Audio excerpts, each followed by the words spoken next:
ನಮಸ್ಕಾರ. ಇದು freedom podcast. ಅತಿಥಿ ದೇವೋಭವ ಅನ್ನೋ ಸಂಸ್ಕೃತಿ ಮತ್ತು ಸಂಸ್ಕಾರ ಭಾರತಕ್ಕಿದೆ. ಹಂಗಂತ ಕಂಡವರನ್ನ ಭಾರತದಲ್ಲಿ ಇಟ್ಕೊಳ್ಳೋದಕ್ಕೆ ಸಾಧ್ಯನಾ? ಖಂಡಿತ ಇಲ್ಲ. ಇನ್ನು ಭಾರತದಲ್ಲಿ ಬಾಂಗ್ಲಾದ ಅಕ್ರಮ ವಲಸಿಗರು ಬೀಡು ಬಿಟ್ಟಿರೋದು ಯಾಕೆ? ಇದು ಭಾರತಕ್ಕೇನಾದರೂ ಅಪಾಯ ತರುತ್ತಾ?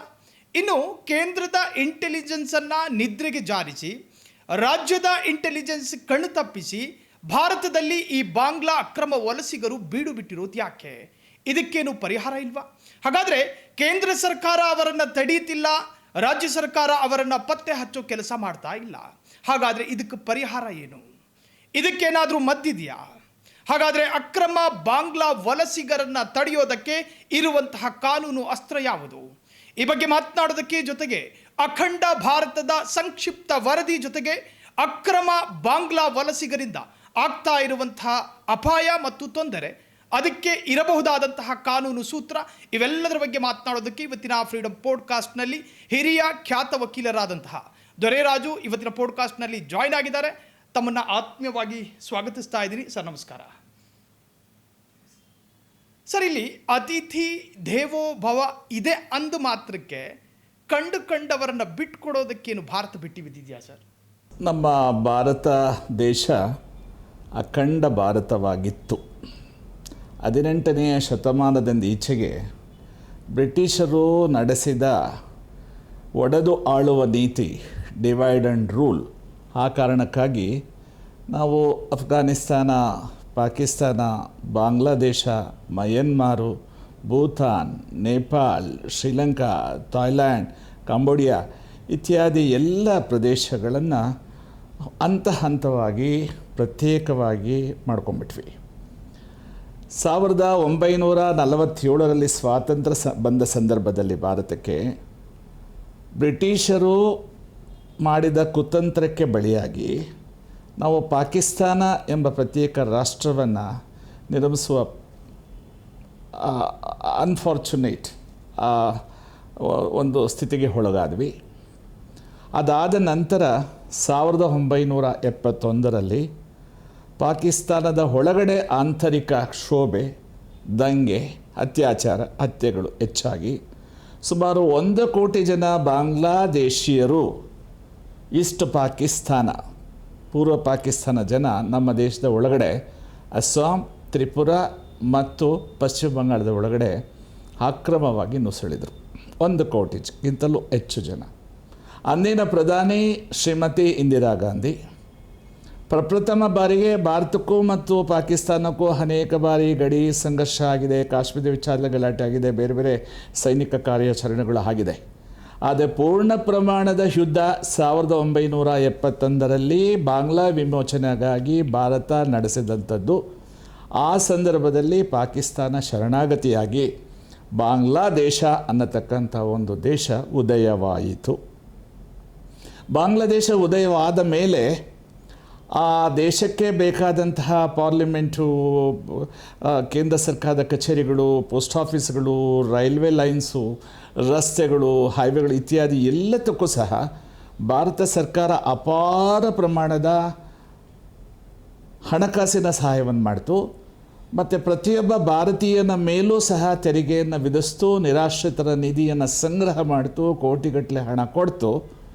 ಅಂದಿನಿಂದ ಇತ್ತೀಚಿನ ದಿನಗಳ ತನಕ ಭಾರತ ಸ್ನೇಹಿಯಾಗಿದ್ದ ಬಾಂಗ್ಲಾದೇಶ ಬಹುಶಃ ಹಿಂದೆ ಬ್ರಿಟಿಷರು ಒಡೆದು ಆಳುವ ನೀತಿಯ ಕಾರಣಕ್ಕಾಗಿ ನಮ್ಮ ಅಭಿವೃದ್ಧಿ ಕುಂಠಿತವಾಗಿ ನಮ್ಮ ಪ್ರದೇಶಗಳನ್ನು ಅಖಂಡ ಭಾರತವನ್ನು ನಾವು ಛಿದ್ರ ಮಾಡಿಕೊಂಡ್ವಿ. ತದನಂತರ ಅಮೇರಿಕಾದವರು ಮತ್ತು ಅಮೇರಿಕಾದ ಡೀಪ್ ಸ್ಟೇಟ್ರವರ ಕುತಂತ್ರಕ್ಕೆ ಬಲಿಯಾಗಿ ಇತ್ತೀಚಿನ ದಿನಗಳಲ್ಲಿ ಪಾಕಿಸ್ತಾನ ನಮ್ಮ ವಿರುದ್ಧ ತಿರುಗು ಬಿದ್ದು ನಮಗೆ ತೊಂದರೆ ಕೊಟ್ಟು ಭಯೋತ್ಪಾದಕ ಕೃತ್ಯಗಳಲ್ಲಿ, ಬೇರೆ ಬೇರೆ ಕೃತ್ಯಗಳಲ್ಲಿ ನಮ್ಮ ಅಭಿವೃದ್ಧಿ ಕುಂಠಿತ ಹಾಗೂ ಅಂತ್ಯ ಮಾಡ್ತಾ ಇದೆ. ಅದೇ ಪ್ರಕಾರವಾಗಿ ಇತ್ತೀಚೆಗೆ ಅಲ್ಲಿಗೆ ಅಧಿಕಾರವನ್ನು ವಹಿಸಿಕೊಂಡ ಯೂನಸ್ ಸರ್ಕಾರ ಬಂದ ನಂತರ ಬಾಂಗ್ಲಾದೇಶವೂ ಸಹ ನಮಗೆ ಪರಮ ಶತ್ರುವಾಗಿ ಪರಿಣಮಿಸಿದೆ. ಈ ಹಿನ್ನೆಲೆಯಲ್ಲಿ ನಾನು ಈ ಒಂದು ಚರಿತ್ರೆಯನ್ನು ನೆನಪಿಸ್ಕೊಂಡು ಮುಂದೆ ಹೇಳಬೇಕಾದ ವಿಚಾರ, ಭಾರತದ ಗಡಿಯೊಳಗೆ ಬಾಂಗ್ಲಾದೇಶಿಯರು ನೂರಾರು ಲಕ್ಷಾಂತರ ಸಂಖ್ಯೆಯಲ್ಲಿ ನುಸುಳಿ ನಮ್ಮ ದೇಶದ ಎಲ್ಲ ಭಾಗಗಳಲ್ಲಿ ಅವರು ಹರಿದು ಹಂಚಿ ಹೋಗಿದ್ದಾರೆ. ಕರ್ನಾಟಕದಲ್ಲೂ ಸಹ ಯಥೇಚ್ಛವಾಗಿ ಅವರು ವಾಸ ಮಾಡ್ತಾ ಇದ್ದಾರೆ. ಅಕ್ರಮ ನುಸುಳುಕೋರರವರು. ಅವರು ಯಾವುದೇ ಕಾನೂನಿನ ಪಾಲಿಸದೆ ಪೌರತ್ವವನ್ನು ಪಡೆಯದೆ ದಾಖಲೆಗಳನ್ನು ದುರುಪಯೋಗ ಮಾಡಿಕೊಂಡು ಈ foreigners act, citizenship act, passport act ಮತ್ತು BNS ಕಾಯ್ದೆ ಯಾವುದೇ ಕಾಯ್ದೆಗಳನ್ನು ಅವರು ಪಾಲಿಸದೆ ಮೋಸ ವಂಚನೆಯಿಂದ ಸುಳ್ಳು ದಾಖಲೆಗಳ ಮೂಲಕವಾಗಿ ಆಧಾರ್ ಕಾರ್ಡು, ಇದು ಪಾಸ್ಪೋರ್ಟ್ಗಳನ್ನು, ಪ್ಯಾನ್ ಕಾರ್ಡ್ಗಳನ್ನು, ಡ್ರೈವಿಂಗ್ ಲೈಸೆನ್ಸ್ಗಳನ್ನು, ವೋಟರ್ ಕಾರ್ಡ್ಗಳನ್ನು ಯಾರೋ ಏಜೆಂಟ್ರುಗಳಿಗೆ ಹಣ ಕೊಟ್ಟು ಮಾಡಿಸ್ಕೊಂಡು ಇವರು ಕಾಯಂ ನಿವಾಸಿಗಳಾಗಿ ಇಲ್ಲಿ ಬೆಳೀತಾ ಇದ್ದಾರೆ. ಇದು ಅತ್ಯಂತ ಭಯಂಕರ ಬೀಭತ್ಸ, ಮುಂದೆ ದೇಶದ ಐಕ್ಯತೆಗೆ, ಸಮಗ್ರತೆಗೆ, ಸಾರ್ವಭೌಮತ್ವಕ್ಕೆ ತೀವ್ರವಾದ ಸವಾಲನ್ನು ಹೊಡ್ತಾ ಇದೆ. ಇತ್ತೀಚೆಗೆ ನಾವು ಮಾಧ್ಯಮಗಳಲ್ಲಿ ಗಮನಿಸಿದ್ವಿ, ಬಹುಶಃ ಆರ್ ಕನ್ನಡ TV ಅಂತ ಕಾಣುತ್ತೆ.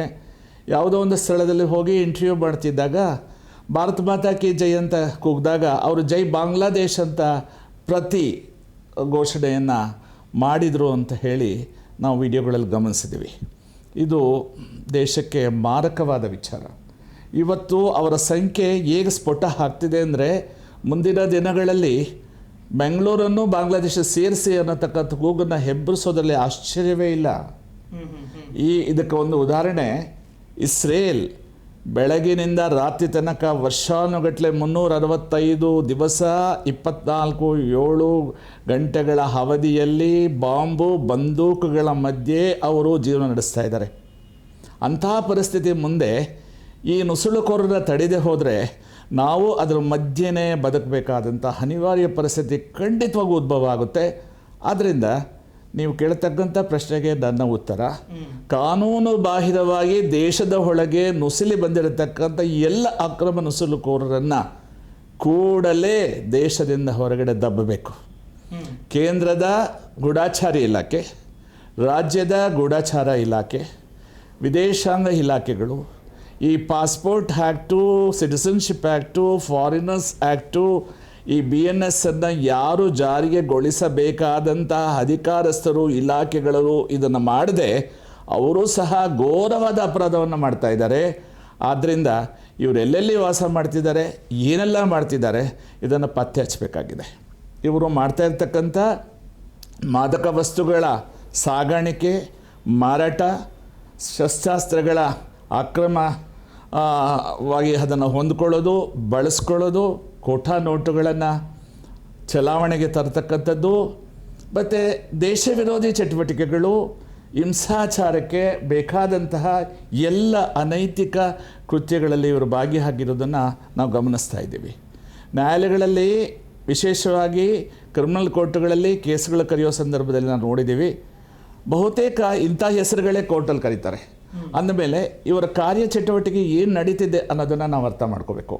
ಮುಂದೆ ಇದು ದೇಶದ ಐಕ್ಯತೆಗೆ, ಸಮಗ್ರತೆಗೆ, ಸಾರ್ವಭೌಮತ್ವಕ್ಕೆ ದೊಡ್ಡ ಸವಾಲಾಗಿರೋದ್ರಿಂದ ಸಂಬಂಧಪಟ್ಟ ಅಧಿಕಾರಿಗಳು, ಸರ್ಕಾರಗಳು ಕೂಡಲೇ ಎಚ್ಚೆತ್ತುಕೊಳ್ಳದೆ ಹೋದ ಪಕ್ಷದಲ್ಲಿ ಇದು ಭೀಕರವಾದ ಪರಿಣಾಮವನ್ನು ಬೀರುತ್ತೆ. ಮುಂದೆ ನಮ್ಮ ದೇಶವಾಸಿಗಳು ದೊಡ್ಡ ಸಮಸ್ಯೆಗೆ ಸಿಲುಕೋತಾರೆ. ಸರ್, ತಮ್ಮ ವಿವರದಲ್ಲಿ ಭಾರತಕ್ಕೆ ಅತ್ಯವಶ್ಯಕವಾದಂಥ ಒಂದು ಅಂಶ ಉಲ್ಲೇಖ ಇತ್ತು. ಡೀಪ್ ಸ್ಟೇಟ್ ಅಮೇರಿಕಾ ಅನ್ನೋ ಒಂದು ಪದಪ್ರಯೋಗ ಇತ್ತು ನಿಮ್ಮಲ್ಲಿ.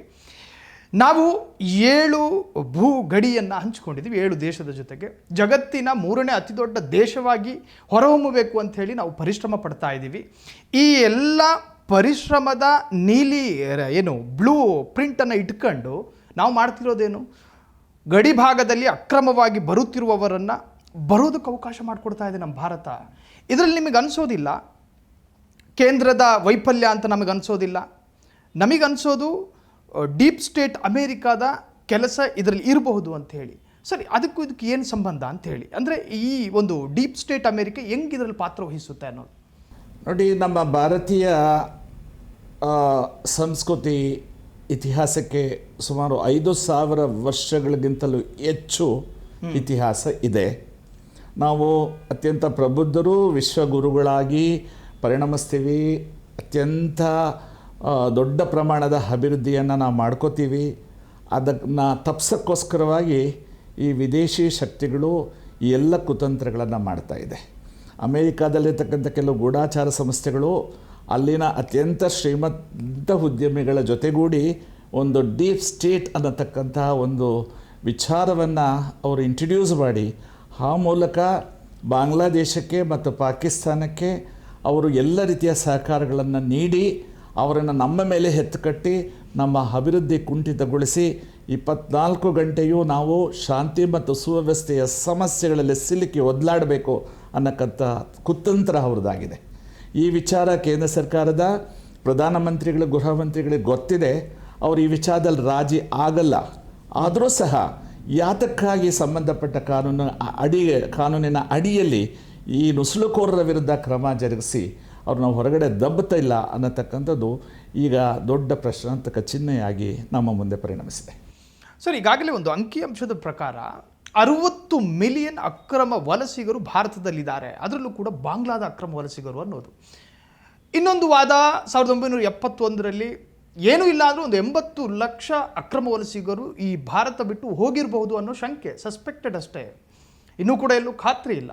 ನಿಮಗೆ ಅನಿಸುತ್ತಾ ಸರ್ 80 ಲಕ್ಷ ಅಕ್ರಮ ಬಾಂಗ್ಲಾ ವಲಸಿಗರು ಭಾರತ ಬಿಟ್ಟು ಹೋಗಿದ್ದಾರೆ ಅನ್ನೋದು? 1971ರಿಂದ ಕೋಟ್ಯಾಂತರ ಸಂಖ್ಯೆಯಲ್ಲಿ ಭಾರತದ ಒಳಗೆ ನುಸುಳಿ ಒಂದಷ್ಟು ಜನ ಬಾಂಗ್ಲಾದೇಶ ಜೈ ಬಾಂಗ್ಲಾದೇಶ ಘೋಷಣೆಯಾಗಿ ಪ್ರತ್ಯೇಕ ರಾಷ್ಟ್ರ ಆದಮೇಲೆ ಕೆಲವರು ಅಲ್ಲಿಗೆ ಹೋಗಿದ್ದಾರೆ. ಮತ್ತಷ್ಟು ಜನ ಇಲ್ಲೇ ಉಳ್ಕೊಂಡಿರೋ ಜನದ ಜೊತೆಗೆ ಈ ನುಸುಳುಕೋರರು ನಿರಂತರವಾಗಿ ಬರ್ತಾನೆ ಇದ್ದಾರೆ. ನಮ್ಮ ಬಾರ್ಡರ್ ಸೆಕ್ಯೂರಿಟಿ ಫೋರ್ಸನ್ನು, ನಮ್ಮ ಸೈನಿಕರನ್ನು ಕಣ್ತಪ್ಪಿಸಿ ಯಾವುದೋ ಕೆಲವು ಕಾರಣಗಳು ಕುತಂತ್ರಗಳಿಂದ ಅವರು ನಿರಂತರವಾಗಿ ಬರ್ತಾನೆ ಇದ್ದಾರೆ. ದೇಶದ ಮೂಲೆಗಳಲ್ಲೇ ಸೆಟ್ಲಾಗಿದ್ದಾರೆ. ಒಂದು ವೇಳೆ ವಿದೇಶಿಯರು ಭಾರತದ ಒಳಗೆ ಬಂದರೆ ಕಾನೂನಿನ ಪ್ರಕಾರವಾಗಿ ಏನು ಬೇಕೋ ಅವೆಲ್ಲ ದಾಖಲೆಗಳನ್ನು ಹೊಂದಬೇಕು. ಅದು ವೀಸಾ ಇರಬೇಕು, ಪಾಸ್ಪೋರ್ಟ್ ಇರಬೇಕು, ಸಿಟಿಜನ್ಶಿಪ್ ಆ್ಯಕ್ಟ್ ಫಾಲೋ ಮಾಡಬೇಕು, ಫಾರಿನರ್ಸ್ ಆ್ಯಕ್ಟ್ ಫಾಲೋ ಮಾಡಬೇಕು. ಸುಳ್ಳು ದಾಖಲೆಗಳನ್ನು ಸೃಷ್ಟಿ ಮಾಡಿ ಮೋಸದಿಂದ ಆಧಾರ್ ಕಾರ್ಡ್ ಪಡೆಯತಕ್ಕಂಥದ್ದು, ವೋಟರ್ ಕಾರ್ಡ್ ಪಡೆಯತಕ್ಕಂಥದ್ದು ಮತ್ತು ಬೇರೆ ಬೇರೆ ಏಜೆಂಟರುಗಳು ಕೊಟ್ಟಂತಹ ಪ್ರಲೋಭನೆಗೆ ಒಳಗಾಗಿ ವೋಟ್ ಬ್ಯಾಂಕ್ಗಳಾಗಿ ಪರಿವರ್ತನೆ ಆಗಿ ಈ ನಮ್ಮ ದೇಶದ ಪ್ರಜಾಪ್ರಭುತ್ವವನ್ನೇ ಬುಡಮೇಲು ಮಾಡತಕ್ಕಂಥ ಕೃತ್ಯ ನಮಗೆ ಎದ್ದು ಕಾಣ್ತಾ ಇದೆ. ಇದು ಖಂಡನಾರ್ಹ. ಯಾಕಂದರೆ ನಮ್ಮ ದೇಶ ಉಳಿಬೇಕು. ನಾವೆಲ್ಲ ದೇಶವಾಸಿಗಳು ಯಾರಾದರೂ ಬಂದರೆ ಕಾನೂನು ಪ್ರಕಾರವಾಗಿ ಬಂದು ನಮ್ಮ ದೇಶದಲ್ಲಿ ನೆಲೆಸಲಿ, ಅತಿಥಿ ದೇವೋಭವ ಅಂತ ನೀವು ಆಗಲೇ ಹೇಳಿದ್ರಿ, ಅದು ಸರಿ. ಆದರೆ ಕಾನೂನು ಬಾಹಿರವಾಗಿ ಬಂದು ಶಾಂತಿ ಮತ್ತು ಸುವ್ಯವಸ್ಥೆಗೆ ಭಂಗ ತರುತ್ತಿರೋದ ಕಾರಣಕ್ಕಾಗಿ ಇದರ ಬಗ್ಗೆ ನಾವು ತೀವ್ರವಾದ ಗಮನ ಹರಿಸಬೇಕು. ಸರ್ಕಾರ ಇದನ್ನು ಮಾಡಲೇಬೇಕು. ಮೊನ್ನೆ ಕೆಲವು ಹಿಂದೂಪರ ಕಾರ್ಯಕರ್ತರು ಕೆಲವ್ರ ಮನೆಗಳಿಗೆ ಹೋಗಿ ಅವ್ರನ್ನ ವಿಚಾರಿಸಿದ್ದು, ಅವ್ರನ್ನ ಪ್ರಶ್ನಿಸಿದ್ದು ನಾವು ಮಾಧ್ಯಮಗಳಲ್ಲಿ ನೋಡಿದ್ವಿ. ಅದರ ಬಗ್ಗೆ ಅನೇಕ ಟೀಕೆ ಟಿಪ್ಪಣಿಗಳು ಬಂತು. ಯಾರು ಹಿಂದೂಪರ ಕಾರ್ಯಕರ್ತರು ಆ ಕೆಲಸ ಮಾಡಿದರೂ ಅವ್ರನ್ನ ಸಾಕ್ಷಿಗಳಾಗಿ ಪ್ರಕರಣಗಳಿಗೆ ಬಳಸಿಕೊಳ್ಳುವ ಬದಲು ಅವರನ್ನೇ ಆರೋಪಿಗಳನ್ನಾಗಿಸಿ ಅವರ ಮೇಲೆ ಕೇಸ್ ರಿಜಿಸ್ಟರ್ ಮಾಡಿ ಜೈಲಿಗೆ ತಳ್ಳಿದ್ದು ಇದು ಸರ್ಕಾರಕ್ಕೆ ಶೋಭೆ ತರುವಂಥ ವಿಚಾರ ಅಲ್ಲ. ಸರ್, ಇನ್ನು ಪ್ರತಿ ತಾಲೂಕುಗಳಲ್ಲಿ SB ಎನ್ನುವಂಥ ಅದಕ್ಕೆ ಸಂಬಂಧಪಟ್ಟ ಅಧಿಕಾರಿಗಳೇ ಇರ್ತಾರೆ, ಸ್ಪೆಷಲ್ ಬ್ರಾಂಚು. ಆ ಅಧಿಕಾರಿಗಳು ಪೌರತ್ವ ಪರಿಶೀಲನೆ ಮಾಡಬೇಕೇ ಹೊರತಾಗಿ ಯಾರೋ ಒಬ್ಬ ಸಾಮಾನ್ಯ, ಅದರಲ್ಲೂ ಕೂಡ ಕೆಲ ಕೇಸುಗಳು ಇರ್ತಕ್ಕಂತಹ ವ್ಯಕ್ತಿ ಪೌರತ್ವ ಪರಿಶೀಲನೆ ಮಾಡುವಾಗ ಇದು ಕಾನೂನಲ್ಲಿ ಇದಕ್ಕೆ ಅವಕಾಶ ಇದೆಯಾ? ಸರ್, ಈಗ ನಮ್ಮ ದೇಶದಲ್ಲಿ ದ್ವಿಪೌರತ್ವ ಇಲ್ಲ. ನಾವು ಒಂದು ದೇಶದ ಪೌರತ್ವವನ್ನು ಪಡಿಬೇಕಾದ್ರೆ ಮತ್ತೊಂದು ದೇಶದ ಪೌರತ್ವವನ್ನು ತ್ಯಜಿಸಬೇಕಾಗುತ್ತೆ. ಆದರೆ ಇವರು ಎಲ್ಲೋ ಹುಟ್ಟಿ ಯಾವುದೋ ಬರ್ತ್ ಸರ್ಟಿಫಿಕೇಟು ಮತ್ತು ಯಾವುದನ್ನೋ ತಂದು ಅದನ್ನು ಟ್ಯಾಂಪರ್ ಮಾಡಿ, ತಿದ್ದಿ, ಫೋರ್ಜರಿ ಮಾಡಿ, ಮಿಸ್ರೆಪ್ರೆಸೆಂಟ್ ಮಾಡಿ ಆ ಮೂಲಕ ಏಜೆಂಟ್ಗಳಿಗೆ ಹಣ ಕೊಟ್ಟು ಅದರ ಪ್ರಕಾರವಾಗಿ ಅವರು Aadhaar card, PAN card, voter card, ration card, driving licence, bank ಲೋನ್ಗಳು ಪಡೀತಕ್ಕಂಥದ್ದು ನಿಜವಲ್ಲೂ ಆಶ್ಚರ್ಯಕರವಾದ ವಿಚಾರ. ಅಪಾಯ. ಮತ್ತು ನಮ್ಮ ದೇಶದ ಪ್ರಜೆಗಳು, ಭಾರತೀಯರು ಯಾವುದೇ ದೇಶದಲ್ಲೂ ಇಂಥ ಕೃತ್ಯಗಳಿಗೆ ಒಳಗಾಗಿಲ್ಲ. ಆದರೆ ಇವರು ಮಾತ್ರ ಇವೆಲ್ಲವನ್ನು ಪಡೀತಾ ಇರಬೇಕಾದ್ರೆ ನಾವು ಕೊಟ್ಟಂತಹ ತೆರಿಗೆಯಲ್ಲಿ ಅವರು ಆರಾಮಾಗಿ ಜೀವನ ನಡೆಸ್ತಾ ಇದ್ದಾರೆ, ಎಲ್ಲ ಸೌಲಭ್ಯಗಳನ್ನು ಅವರು ಪಡೀತಾ ಇದ್ದಾರೆ, ಪಡ್ಕೊಳ್ಳಿ. ಆದರೆ ಕೊನೆಗೆ ಅವ್ರು ಏನು ಮಾಡ್ತಾ ಇದ್ದಾರೆ? ದೇಶ ವಿರೋಧಿ ಚಟುವಟಿಕೆ ಮಾಡ್ತಾ ಇದ್ದಾರೆ, ನಮ್ಮ ದೇಶದ ಕಾನೂನು ಮತ್ತು ಸುವ್ಯವಸ್ಥೆಗೆ ಭಂಗ ತರ್ತಾ ಇದ್ದಾರೆ, ಅಲ್ಲೋಲ ಕಲ್ಲೋಲ ಉಂಟು ಮಾಡ್ತಾ ಇದ್ದಾರೆ. ಮುಂದಿನ ದಿನಗಳಲ್ಲಿ ಅವರುಗಳೇ ರಾಜ್ಯಭಾರವನ್ನು ನಡೆಸಬೇಕು, ಅವರುಗಳೇ ಪ್ರತಿನಿಧಿಗಳಾಗಿ ಅಧಿಕಾರವನ್ನು ಹಿಡಿಬೇಕು ಅನ್ನತಕ್ಕಂಥ ಹುನ್ನಾರ ಇದೆಯಲ್ಲ, ಅದನ್ನು ಯಾವುದೇ ಕಾರಣಕ್ಕೆ ನಾವು ಸಹಿಸೋಕ್ಕಾಗಲ್ಲ, ಸಹಿಸಬಾರ್ದು. ಇದು ನಮ್ಮ ದೇಶ. ಸರ್, ಈಗ ಸೆಂಟ್ರಲ್ ಇಂಟೆಲಿಜೆನ್ಸನ್ನು ಒತ್ತೊಟ್ಟಿಗೆ ಸೈಡಿಗಿಡೋಣ, ಇನ್ನು ಸ್ಟೇಟ್ ಇಂಟೆಲಿಜೆನ್ಸನ್ನು ಕೂಡ ಒಂದು ಸ್ವಲ್ಪ ಹೊತ್ತು ಸೈಡಿಗಿಡೋಣ. ಇವೆರಡನ್ನು ನಿಯಂತ್ರಿಸುವಂತಹ ಸೆಂಟ್ರಲ್ಗೂ ಇದ್ರ ಬಗ್ಗೆ ಆಸಕ್ತಿ ಇಲ್ಲ. ಇನ್ನು ಇವರನ್ನ ಪತ್ತೆ ಹಚ್ಚೋದಕ್ಕೆ ಸ್ಟೇಟ್ ಗೌರ್ಮೆಂಟಿಗೂ ಕೂಡ ಆಸಕ್ತಿ ಇಲ್ಲ. ಸೊ ನಿಮಗೇನು ಅನಿಸುತ್ತೆ ಸರ್? ಕೇಂದ್ರ ಸರ್ಕಾರಕ್ಕೆ ಇದರಲ್ಲಿ ಆಸಕ್ತಿ ಇಲ್ಲ ಅಂತ ನಂಗೆ ಅನ್ನಿಸ್ತಾ ಇಲ್ಲ, ಪ್ರಾಮಾಣಿಕವಾಗಿ ಹೇಳೋದಾದರೆ. ಆದರೆ ರಾಜ್ಯ ಸರ್ಕಾರಕ್ಕಂತೂ ಖಂಡಿತ ಆಸಕ್ತಿ ಇಲ್ಲವೇ ಇಲ್ಲ ಅನ್ನೋದು ಎದ್ದು ಕಾಣ್ತಾ ಇದೆ. ಅದು ಕಾರಣ ಅಪೀಸ್ಮೆಂಟ್, ಅಲ್ಪಸಂಖ್ಯಾತರ ತುಷ್ಟೀಕರಣ, ಪೊಲಿಟಿಕಲ್ ಮೈಲೇಜ್. ಆ ಕಾರಣಕ್ಕಾಗಿ ಅವರ ವೋಟ್ ಬ್ಯಾಂಕ್ಗಳ ನಿರ್ಮಾಣಕ್ಕಾಗಿ ಅವರುಗಳೇ ಗುಂಪಾಗಿ ಅವರನ್ನು ಕರೆಸ್ಕೊಂಡು ರೈಲ್ವೆ ನಿಲ್ದಾಣಗಳೆಲ್ಲ ಸ್ವಾಗತಿಸಿ ಯಾವುದೋ ಕೆಲವು ಸ್ಥಳಗಳಲ್ಲಿ ಅವರ ಆಶ್ರಯ ಪಡ್ಕೊಳ್ಳೋ ರೀತಿಯಲ್ಲಿ ಮಾಡಿ, ಆ ಸ್ಥಳಗಳಲ್ಲಿ ಅಕ್ರಮ ನಿವೇಶನಗಳನ್ನು, ಸ್ಲಮ್ಗಳನ್ನು ಡೆವಲಪ್ ಮಾಡಿಸಿ ಅದನ್ನು ರೆಗ್ಯುಲರೈಸ್ ಮಾಡಿ ಆ ಸ್ಲಮ್ಗಳನ್ನು ಅವ್ರಿಗೆಲ್ಲ ದಾಖಲೆಗಳನ್ನು ಕೊಟ್ಟು ವೋಟ್ಗಳನ್ನು ಪಡೆದು ದೇಶವನ್ನು ಹೊಡಿತಾ ಇದ್ದಾರೆ. ಈ ಬಗ್ಗೆ ಕೇಂದ್ರ ಸರ್ಕಾರ ಯಾತಕ್ಕಾಗಿ ನಿಧಾನ ಮಾಡ್ತಾ ಇದೆ ಅಂತ ಅನಿಸುತ್ತೆ. ಅವ್ರೇನು ಕ್ರಮ ತಗೊಂಡಿಲ್ಲ ಅಂತ ನಂಗೆ ಅನಿಸಲ್ಲ. ಆದರೆ ಸಂಬಂಧಪಟ್ಟ ಇಲಾಖೆಗಳನ್ನು they should activate that more, ಕ್ರಿಯಾಶೀಲರಾಗಬೇಕು, ಹೆಚ್ಚು ಕ್ರಿಯಾತ್ಮಕವಾಗಿ ಕೆಲಸ ಮಾಡಬೇಕು. ಇವನ್ನೆಲ್ಲ ಅಕ್ರಮ ನುಸುಳುಕೋರನ್ನ ಡಿಪೋರ್ಟ್ ಮಾಡಲೇಬೇಕು, ಇಲ್ಲದವರು ನಾವು ಯಾರೂ ಉಳಿಯೋಕ್ಕೆ ಸಾಧ್ಯನೇ ಇಲ್ಲ. ನಾನು ಇತ್ತೀಚೆಗೆ ಮಂಡ್ಯದಲ್ಲಿ ಒಂದು ಗ್ರಾಮ, ಹಳ್ಳಿ, ಅಲ್ಲಿ ನಾನೊಬ್ಬ ಸ್ನೇಹಿತರ ಮನೆಗೆ ಹೋಗಿದ್ದೆ, ನನ್ನ ಆತ್ಮೀಯರು. ಅಲ್ಲಿ ನಾನು ನೋಡಿದಾಗ ಅಲ್ಲಿ ಕಬ್ಬು ಹರಿಯುವ ಕೆಲಸಗಳಲ್ಲಿ ಇವರುಗಳೇ ಇದ್ರು. ಅಲ್ಲಿ ಅವರು ಭಾಷೆ ಬರೋದಿಲ್ಲ, ಆದರೆ ಇವರುಗಳಲ್ಲೇ ಕೆಲಸ ಮಾಡ್ತಾ ಇದ್ರು. ಒಂದು ವೇಳೆ ನಮ್ಮ ಕೆಲಸಗಾರರ ಕೊರತೆ ಇದೆ, ಕಾರ್ಮಿಕರ ಕೊರತೆ ಇದೆ ಅಂತ ನಾವು ಅವರನ್ನು ಇಟ್ಕೊಂಡದ್ದು ಆದರೆ ಮುಂದಿನ ದಿನಗಳಲ್ಲಿ ಅವರು ಏನೆಲ್ಲ ಮಾಡ್ತಾರೆ ಅನ್ನೋದ್ರ ಬಗ್ಗೆ ನಾವು ಗಮನ ಹರಿಸ್ತಾ ಇಲ್ಲ. ಅವರ ಅಕ್ರಮ ಚಟುವಟಿಕೆಗಳ ಬಗ್ಗೆ ಗಮನ ಹರಿಸ್ತಾ ಇಲ್ಲ. ನಮ್ಮ ಕೆಲಸಗಾರ ಇಲ್ಲ, ನಮ್ಮ ಕೆಲಸ ಮಾಡಲಿ ಅಂತ ಹೇಳಿ ಮಾತ್ರ ಏಜೆಂಟ್ಗಳ ಮೂಲಕ ಅವನ್ನ ಕರೆಸ್ಕೊಂಡು ಚಿಕ್ಕಮಂಗ್ಳೂರಿನಲ್ಲಿ, ಕೊಡಗಿನಲ್ಲಿ, ಕಾಫಿ ಎಸ್ಟೇಟ್ಗಳಲ್ಲಿ, ಬೇರೆ ಬೇರೆ ಸ್ಥಳಗಳಲ್ಲಿ ಯಥೇಚ್ಛವಾಗಿ ಕೆಲಸಗಳು ನಡೀತಾ ಇದೆ. ಇದು ಅಪಾಯಕಾರಿ. ಅನುಕಂಪದ ಆಧಾರದಲ್ಲಿ ಅಥವಾ ಮತ್ತೊಂದು ಕಮ್ಮಿ ಸಂಬಳಕ್ಕೆ ಬಂದ್ಬಿಡ್ತಾರಲ್ಲ ಅನ್ನೋ ಒಂದು ಅದು ಇರಬಹುದು.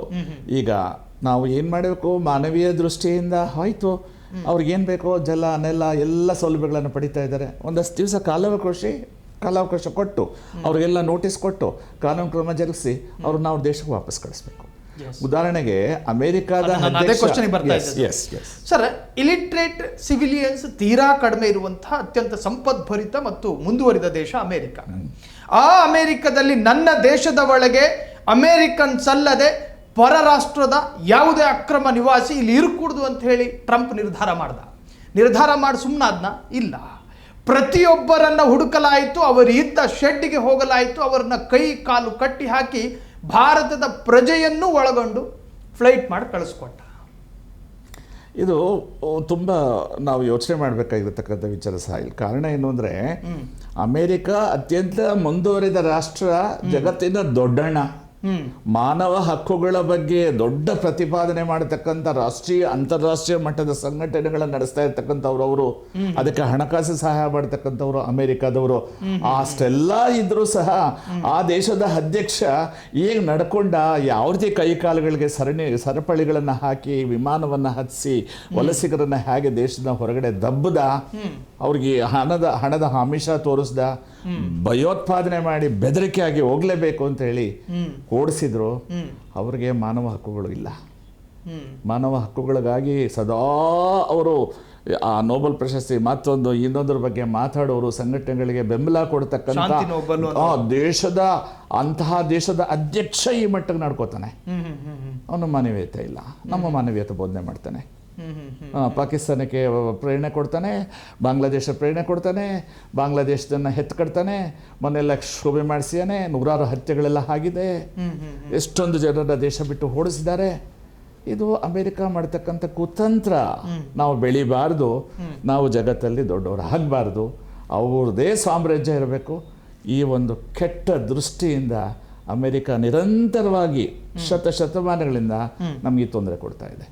ಶತಮಾನಗಳೆಲ್ಲ ದಶಕಗಳಿಂದ ಈ ತೊಂದರೆ ಕೊಡ್ತಾ ಇದ್ದಾರೆ. ಸರ್, ಈಗ ನಾವು ಹಂತವಾಗಿ ಬರೋಣ ಸರ್.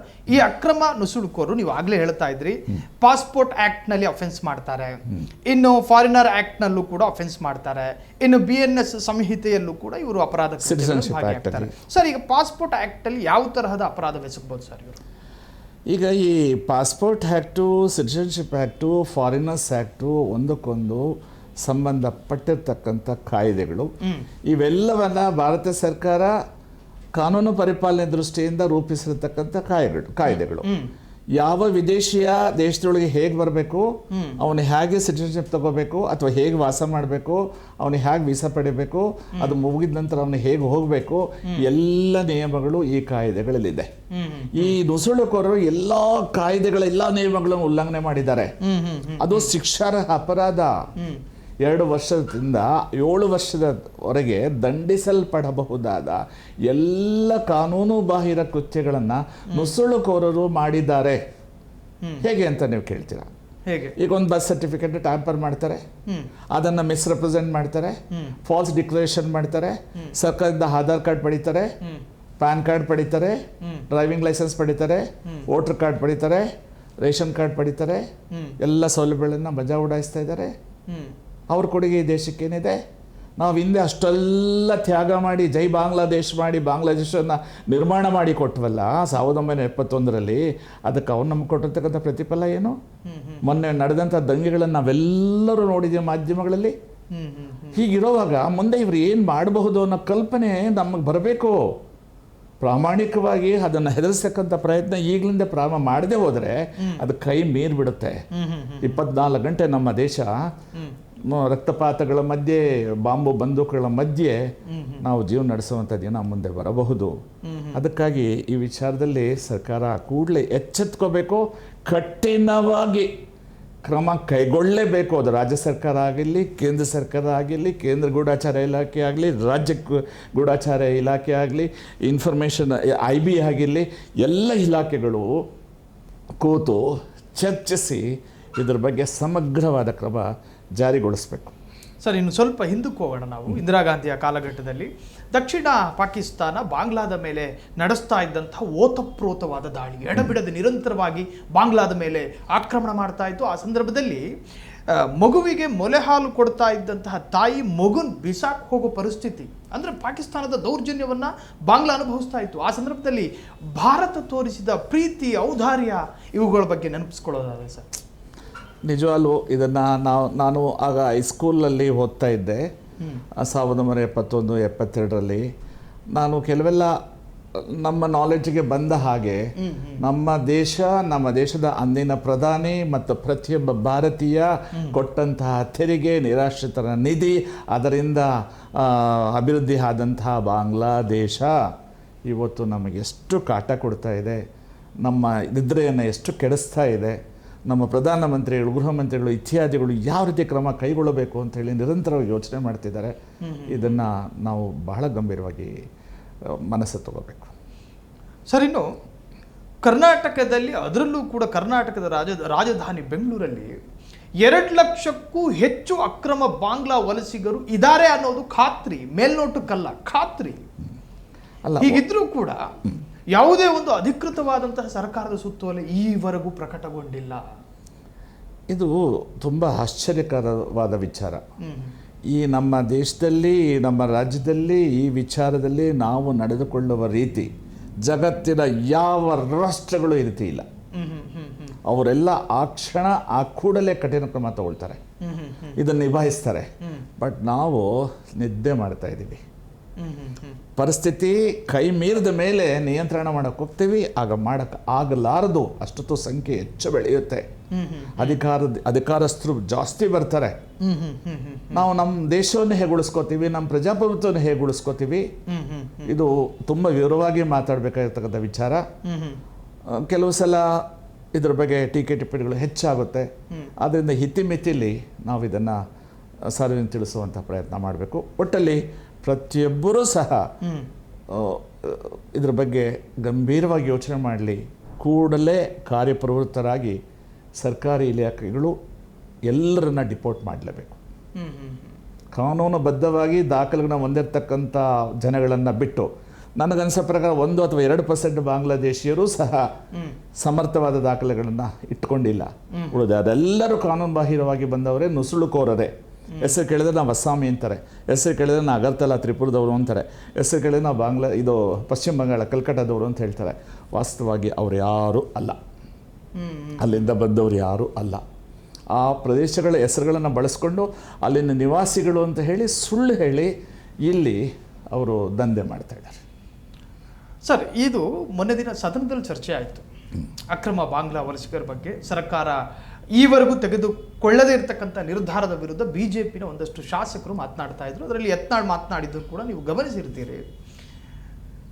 ಯತ್ನಾಳು ಇದನ್ನ ಅವರು ರಾಜಕೀಯ ವಿಷಯವಾಗಿ ಮಾರ್ಪಡಿಸೋದಕ್ಕೆ ಮಾತನಾಡಿದ್ರು ಅಥವಾ ಅವರು ಪ್ರಾಮಾಣಿಕವಾಗಿ ಮಾತನಾಡಿದ್ರು ಗೊತ್ತಿಲ್ಲ. ಬಟ್ ವಿರೋಧ ಪಕ್ಷವು ಕೂಡ ಇದನ್ನು ಸರಿಯಾಗಿ ಬಳಸ್ಕೊತಾ ಇಲ್ಲ ಸರ್. ಇಲ್ಲ, ನಾನು ಆ ಭಾಷಣ ಕೇಳಿದ್ದೀನಿ ಸಾಯಿಲ್. BJPಯ ಬಸವನಗೌಡ ಪಾಟೀಲ್ರವರು ಭಾಳ ಸುದೀರ್ಘವಾಗಿ ತುಂಬ ಸಮಂಜಸವಾಗಿ ಅಧಿವೇಶನದಲ್ಲಿ ಈ ವಿಚಾರವನ್ನು ಪ್ರಸ್ತಾಪ ಮಾಡಿದರು. ಅದಕ್ಕೆ ರಾಮಲಿಂಗಾರೆಡ್ಡಿಯವರು ಆಡಳಿತ ಪಕ್ಷದ ಪರವಾಗಿ ಉತ್ತರ ಕೊಟ್ಟರು. ಅವರು ಯಾವ ರೀತಿ ಪ್ರಶ್ನೆಗಳು ಎತ್ತಿದ್ರು, ರಾಷ್ಟ್ರೀಯ ವಿಚಾರಗಳಿಗೆ ರಾಷ್ಟ್ರೀಯವಾದಿಯಾಗಿ ಏನನ್ನ ಅವರು ವಿಧಾನಸಭೆಯಲ್ಲಿ ಪ್ರಸ್ತಾಪ ಮಾಡಿದರು. ಅದಕ್ಕೆ ಸೂಕ್ತವಾಗಿ ಅಷ್ಟೇ ಕಾಳಜಿಯಿಂದ ಪರಿಣಾಮಕಾರಿಯಾಗಿ ಆಡಳಿತ ಪಕ್ಷ ರಾಮಲಿಂಗಾರೆಡ್ಡಿಯವರು ಕ್ರಮ ಕೈಗೊಳ್ಳುತ್ತೀವಿ ಅಂತ ಪ್ರತಿಯೊಂದಕ್ಕೂ ಬಿಡಿಸಿ ಹೇಳಿದರು. ಆದರೆ ತದನಂತರ ನಾವು ಗಮನಿಸಿರೋದು, ವಿಧಾನಸಭೆಯಲ್ಲಿ ಸೊಗಸಾದ ಭಾಷಣ, ಪ್ರಶ್ನೆ ಉತ್ತರಗಳ ಆಯ್ತೇ ಹೊರತು ಪ್ರತ್ಯಕ್ಷವಾಗಿ ಹೇಳೋದಾದರೆ practically nothing is implemented. Sir, ಇವತ್ತು 10 ಜನ, ನಾಳೆ 100 ಜನ, ನಾಡಿದ್ದು ಸಾವಿರಾರು ಜನ, ಏಕಕಾಲಕ್ಕೆ ಲಕ್ಷಾಂತರ ಜನ ಬಂದು ಅವರ ಬಾಹುಳ್ಯ ದೇಶವನ್ನಾಗಿ ಮಾಡ್ಕೊಂಡ್ರೆ ಗತಿ ಏನು? ಕಂಟ್ರೋಲ್ ಮಾಡೋದಕ್ಕೆ ಸಾಧ್ಯನೇನು? ಇಲ್ಲ, ಸಾಧ್ಯ ಇಲ್ಲ. ಇದು ಅದಕ್ಕೆ ನಾನು ಪದೇ ಪದೇ ಹೇಳ್ತೇನೆ, ಇದು ಭಯಂಕರ ಬೀಭತ್ಸ, ಮುಂದೆ ಯಾವ ರೀತಿಯ ಪರಿಣಾಮವನ್ನು ಉಂಟು ಮಾಡುತ್ತೆ ಅನ್ನೋದನ್ನು ನಾವು ಯೋಚಿಸೋಕ್ಕೆ ಆಗೋದಿಲ್ಲ. ಕಲ್ಪನೆಗೂ ನಿಲುಕದ ವಿಚಾರ. ನಾವು ಇವತ್ತೇನು ನಾವು ಈ ಚರ್ಚೆ ಮಾಡ್ತಾ ಇದ್ವಿ, ಚರ್ಚೆ ಮಾಡತಕ್ಕಂಥ, ಚರ್ಚೆ ಕೇಳಿಸ್ಕೊಳ್ತಕ್ಕಂಥ ನಮ್ಮ ದೇಶದ ವಾಸಿಗಳು ಅನೇಕರಿಗೆ ಇದು ಮನಸ್ಸು ಮುಟ್ಟುತ್ತೆ. ಆದರೆ ಕೆಲವು ವಿತ್ತಂಡವಾದಿಗಳು ಇದನ್ನು ಅರ್ಥ ಮಾಡಿಕೊಳ್ಳದೆ ಆ ವಿಚಾರಗಳಿಗೆ, ಕಾನೂನು ಬಾಹಿರ ವಿಚಾರಗಳಿಗೆ ಪ್ರೋತ್ಸಾಹ ಕೊಟ್ಟು ಪ್ರೇರಣೆ ಮಾಡ್ತಾ ಇದ್ದು ನಾಳೆ ಅವರೇ ಬಲಿಪಶುಗಳಾಗ್ತಾರೆ. ಇದು ನನ್ನ ಅನಿಸಿಕೆ. ಸರ್, ಇನ್ನು ನಾವು ಆರಂಭದಲ್ಲಿ ಹೇಳಿದ ಹಾಗೆ ಅಖಂಡ ಭಾರತದ ಒಂದು ಸಂಕಲ್ಪ ಅನ್ನೋದಕ್ಕಿಂತಲೂ ಕೂಡ ಅದ್ರ ಬಗ್ಗೆ ಒಂದಷ್ಟು ಕ್ಯೂರಿಯಾಸಿಟಿ ಇದೆ ಸರ್. ನಮ್ಮ ಅಖಂಡ ಭಾರತದ ನಕಾಶೆ ನೋಡ್ತಾ ಇದ್ರೆ ಇನ್ನೂ ಕೂಡ ಭಾರತೀಯರ ಕಣ್ಣಿಂದ ಮಾಸಿಲ್ಲ. ರೋಹಿಂಗ್ಯೋ ಇತ್ತು, ಬರ್ಮಾ ಇತ್ತು, ಈಗಿನ ನೇಪಾಳ, ಶ್ರೀಲಂಕಾ, ಅಕ್ಕಪಕ್ಕದ ಬಾಂಗ್ಲಾದೇಶ. ಸೊ ಈಗ ತುಂಡರಿಸಲ್ಪಟ್ಟ ದೇಶಗಳ ಪರಿಸ್ಥಿತಿ ಏನು ಸರ್? ಇಲ್ಲ, ಆ ಎಲ್ಲ ರಾಷ್ಟ್ರಗಳು, ಉದಾಹರಣೆಗೆ ಶ್ರೀಲಂಕಾದಲ್ಲಿ, ನೇಪಾಳದಲ್ಲಿ, ಬೇರೆ ಬೇರೆ ರಾಷ್ಟ್ರಗಳಲ್ಲಿ ವಿದೇಶಿ ಶಕ್ತಿಗಳು ಆ ರಾಷ್ಟ್ರಗಳ ಮತ್ತು ನಮ್ಮ ನಡುವಿನ ಅಂತಾರಾಷ್ಟ್ರೀಯ ಬಾಂಧವ್ಯವನ್ನು ಕೆಡಿಸೋಕ್ಕೆ ಎಷ್ಟು ಬೇಕೋ ಅಷ್ಟು ಪ್ರಯತ್ನಗಳನ್ನು ಮಾಡಿದ್ದಾರೆ.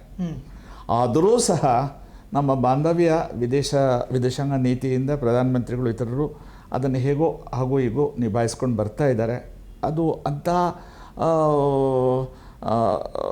ಕಷ್ಟಕರವಾದ ಪರಿಸ್ಥಿತಿಗೆ ಸಿಲುಕುವ ಮೊದಲೇ ಇಂತಹ ನುಸುಳುಕೋರರ ಮೇಲೆ ನಿಗಾ ಇಟ್ಟು ರಾಷ್ಟ್ರೀಯವಾದಿ ಚಿಂತನೆಗೆ ಎಲ್ಲರನ್ನ ಒಳಪಡಿಸಿದ್ರೆ ನಮ್ಮ ಬಾಂಧವ್ಯ ಅಂತಾರಾಷ್ಟ್ರೀಯ ಮಟ್ಟದಲ್ಲಿ ಉತ್ತಮವಾಗುತ್ತೆ, ನಾವು ಪ್ರಗತಿಶೀಲರಾಗ್ತೀವಿ. ಇಲ್ಲದೆ ಹೋದರೆ ಮುಂದಿನ ಚುನಾವಣೆಗಳು, ಮುಂದಿನ ಅಧಿಕಾರಸ್ಥರು ಯಾರು ಅನ್ನೋದು ದೊಡ್ಡ ಗೊಂದಲದ ಸಮಸ್ಯೆ ಆಗುತ್ತೆ. ಸರ್, ಇನ್ನು ನಮ್ಮ ಭಾರತ ಒಂದು 7 ದೇಶಗಳ ಜೊತೆ ಭೂಗಡಿಯನ್ನು ಹಂಚಿಕೊಂಡಿದೆ ಸರ್. ಆ ಪೈಕಿ ನೇಪಾಳ, ಶ್ರೀಲಂಕಾ, ಅಫ್ಘಾನಿಸ್ತಾನ, ಪಾಕಿಸ್ತಾನ, ಬಾಂಗ್ಲಾದೇಶ, ಚೀನಾ, ಹೀಗೆ ಒಂದು ಕಾಲದಲ್ಲಿ ಭಾರತದ ಜೊತೆ ಸ್ನೇಹ ಚೆನ್ನಾಗಿ ಇಟ್ಕೊಂಡಿದ್ದ ಪಾಕಿಸ್ತಾನ ಈಗ ನಮ್ಮ ಶತ್ರು ದೇಶ. ಬಾಂಗ್ಲಾದೇಶವು ಕೂಡ ಒಂದು ಕಾಲಘಟ್ಟದಲ್ಲಿ ರಾಜಕೀಯವಾಗಿಯೂ ಜೊತೆಗೆ ಸಂಬಂಧ ಚೆನ್ನಾಗಿತ್ತು, ಈಗ ಅದು ಅಷ್ಟಕ್ಕಷ್ಟೇ. ಚೀನಾ ದೇಶವು ಕೂಡ ನಮ್ಮ ವಿರುದ್ಧ ಪಿತೂರಿ ಹೂಡಿದಂಥ ದೇಶವೇ. ಹೌದು.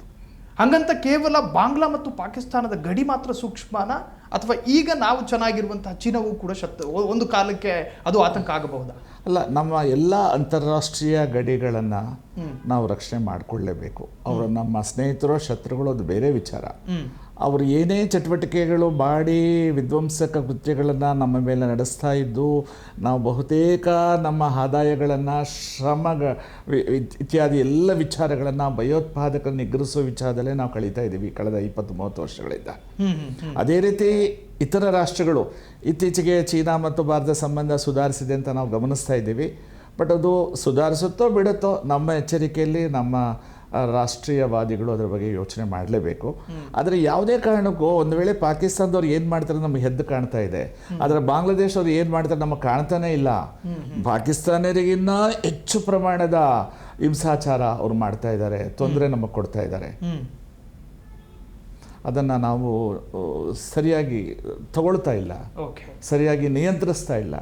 ಒಟ್ಟಲ್ಲಿ ನುಸುಳುಕೋರರನ್ನು ಯಾವುದೇ ಕಾರಣಕ್ಕೆ ನಾವು ಸಹಿಸೋ ಹಾಗಿಲ್ಲ.